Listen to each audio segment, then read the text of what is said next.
Hey guys, and welcome back to my YouTube channel. In case you're new here, hi, my name is Wabosha. So today I'm going to be giving you guys tips on how to slay your makeup on a budget. And I honestly do believe that there's no one better than a university student to give you these tips, because we don't have money, or even if we have money, we don't like to just chop that money. We like it in our pockets. So stay tuned so that you can hear some of my tips.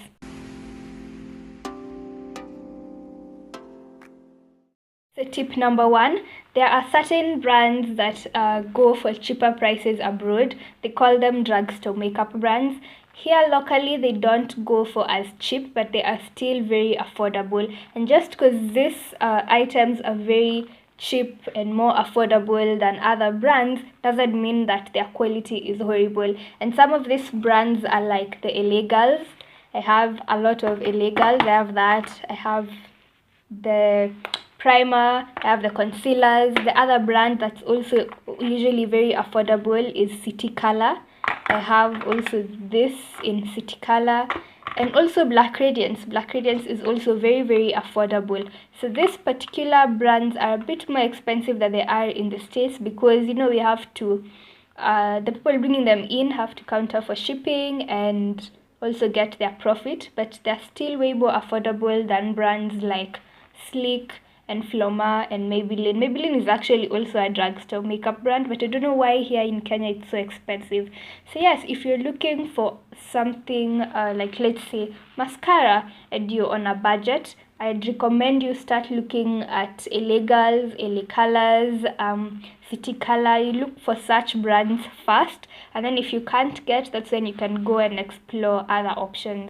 Next tip that I have is do your research. Identify what you want to buy, and then look for different stores and do price matching. And I'll give you an example. When I was buying this Morphe palette right here, I don't think I have ever done as much research on a product like this palette, just because in Kenya to get a Morphe palette, the prices can go up to 5,500. Like, the first place I went to was Linton's, and it was around 5,500. But this was 2 years ago, so don't quote me on that price. But I'm almost sure it was 5,500. And I was like, hold up, this palette, like on their website, goes for around 2,200. So I was not prepared to part with 5,000 to get the palette. So now I started my hunt. And most places that I found were selling it for around 4,500, 4,800, and I was still not willing to part with 4,000, so I still continued to research until I found one place that was selling it for 3,500. And let me tell you, I called immediately. I was like, hi, I want the palette, can I please have it? So yes, do your research. And I'm actually curious, if you know anywhere that sells this Morphe palette for less than 3,500, please hit me up, and not a fake palette, because for this palette I was not willing to get something fake. I really wanted it to be the original thing. And another thing is that if you're buying products, you should also go to the website. Like, I knew on the website it goes for around 2,200. So if I saw someone selling it locally for 2,200 or even less, I knew it was a fake, because how are you making your profit if you're selling it for the same amount that they're selling it on their own website? So like, unless you don't mind having the fake product, just make sure you do your price matching nicely. Next tip is that most makeup items have more than one use. So for example, when I first got my Morphe palette, I was like, this 3,000 shillings, I'm about to put it to work. I used that palette as eyeshadow, as highlight, to contour, to bronze my face. I used it for literally everything that I could. So just because something is called concealer doesn't mean you just need to use it for concealer. You can use it to prime your eyes. You can use eyeshadow as highlight. You can use blush as lipstick. I know a lot of people, you just put Vaseline and then take the blush and dab it all over your lips, and it's a new shade of lipstick. So yes, make sure that when you buy an item, you get maximum use out of it. The other thing is that when it comes to products used to remove makeup, be it like the makeup removing oils or makeup removing water or even makeup removing wipes, they're usually quite expensive, especially for the really good brands. So what I like to do is just use Baby wipes. If these things are good enough to use on a baby's butt, they will work on your face. And if you find that your more waterproof makeup is a bit stubborn when it comes to removing it with baby wipes, just use some oil. You can use coconut oil. I personally prefer using baby oil because of the smell. And you just like rub it on your face and then use the baby wipes and it all comes off. You don't really need a makeup remover wipe. I promise you guys, you really don't. My next tip is to do with online shopping, and if you guys are not new on my channel, you know that I'm a big advocate for getting things online because they're usually just such a steal.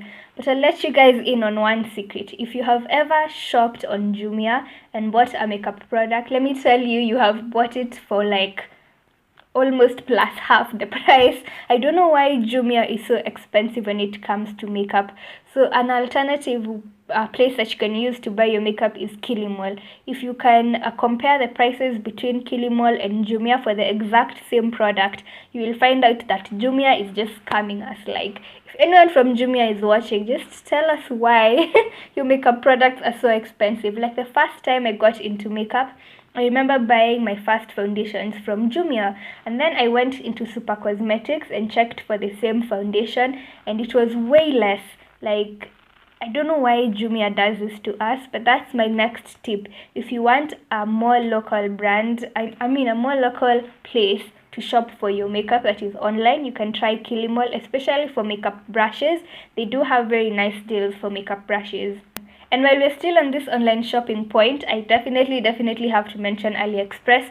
They don't sponsor any of my videos, they don't pay me in any way, but I just love how inexpensive their products are, especially when it comes to makeup tools like brushes and sponges. If you're looking for any of those, check on AliExpress first if you don't mind the waiting time. Like, especially for something like lashes.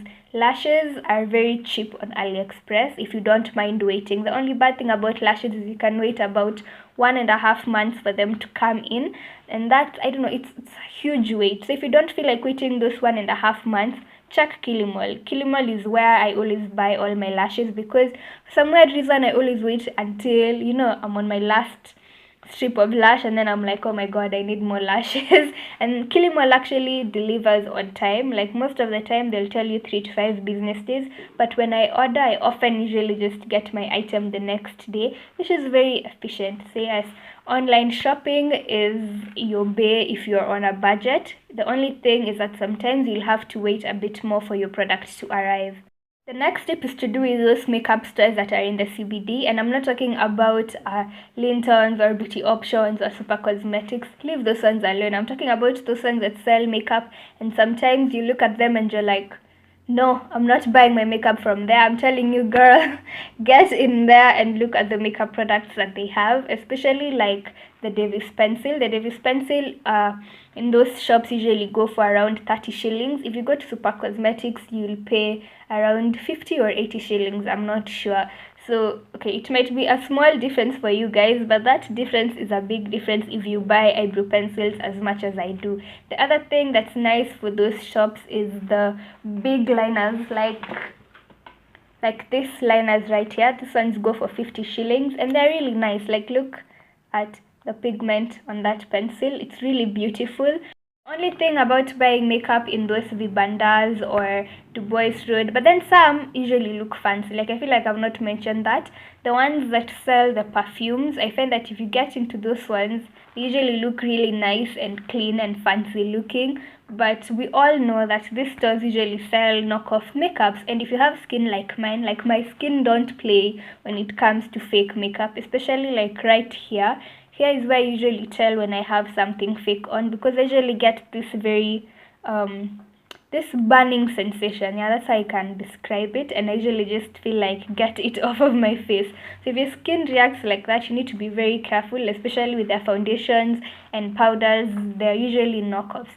The only item that I will actually encourage you to get, knowing that it's a knockoff, is their lashes. Usually I get a lot of questions about their knockoff MAC lashes or Huda Beauty lashes.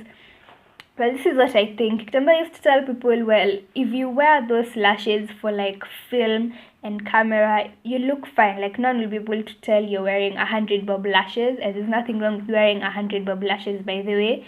But then the thing is, when you're in person, like when you're looking at a person face to face and they have those lashes, they usually look very plastic and shiny. As in, you're just looking at a person and you're like, oh my god, there is, something wrong with your lashes.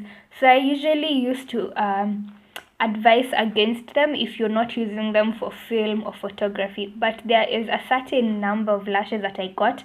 I threw away the box and I regret throwing it so much, but I'm going to put the number of the lashes somewhere on the screen, because I'm going to go and actually check if I can find them again. And those lashes were actually the most natural looking lashes that are fake that I have ever owned. They were so pretty, and even in like person, I'd find that they didn't look as plastic as the rest.